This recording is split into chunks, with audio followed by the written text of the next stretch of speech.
चला ताई मावशी, मी पूजा. माझ्या यूट्यूब चॅनलमध्ये तुमच्या सर्वांचे स्वागत आहे. आजचा खास बेत रव्यापासून उपमा बनवला. तुम्ही कसा उपमा बनवतात नक्की सांगा. कढई ठेवली, त्यामध्ये तेल टाकलं, थोडंसं जिरं टाकलं आणि रवा हा थोड्या थोड्या हलक्या हाताने लाल होईपर्यंत परतला. तुमची कशी पद्धत आहे नक्की मला कमेंटमध्ये सांगा. रवा परतल्यानंतर एकीकडे काढला, तीच कढई ठेवली, त्यामध्ये तेल टाकलं, तेल छान तापत घातलं.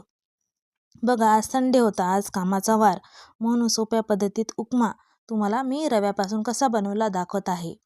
ही रेसिपी नक्की ट्राय करा. तुम्ही कसं करता तेही सांगा.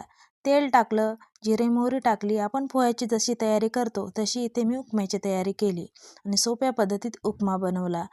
त्यामध्ये कांदा, हिरवी मिरची, शेंगदाणे टाकून लाल परतलं. चांगलं परतल्यानंतर वरून मी कढीपत्ताही ॲड केला. त्यालाही चांगलं परतलं, छान परतलं आणि थोडीशी कोथिंबीरही टाकून परतलं. बघा, तुम्ही कशी बनवता उपमा ते नक्की सांगा. थोडं थोडं पाणी ॲड केलं. मी अशा पद्धतीत पहिल्यांदाच उपमा बनवला. मी गरम पाणी टाकून रवा भाजून वेगळ्या पद्धतीत बनवते. ही पद्धत थोडीशी वेगळी आहे. मला आवडली. तुम्हाला आवडली का नक्की सांगा. थोडंसं मीठ टाकलं आणि मी थोडीशी साखरही ॲड केली. पाण्याला उकळी येईपर्यंत मुलीला 15 मिनटं झालं उठवत होती.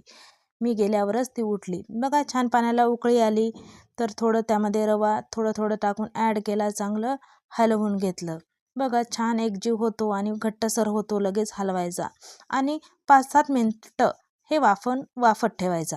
5-7 मिनटानंतर थोडंसं वरून कोथिंबीर टाकायची. पुन्हा छान हलवून घ्यायचा. बघा, झाला आपला गरमागरम रव्यापासून उपमा रेडी. आज संडे, कामात दिवस होता. मुलंही आज उठायला उशीर करतात, उशिरा उठतात. सगळे कामं हे हळूहळू होतात आणि मी एक्स्ट्राचे कामं काढते. बघा, झाला ना आपला गरमागरम हा उपमा. बघा, खाण्यासाठी रेडी. किती छान दिसत आहे, सुरेख दिसत आहे. तुमची पद्धत नक्की मला सांगा. माझे व्हिडिओ आवडत असेल तर लाईक करा, शेअर करा आणि सबस्क्राईब करा. बघा, उपमा रेडी झाला. कारभाऱ्यांसाठी कॉफी आणि उपमा दिला. कारभाऱ्यांना रविवारी पण सुट्टी नसते. ते चालले त्यांच्या कामावर. थोडीशी क्लिनिंग केली, झालं माझं.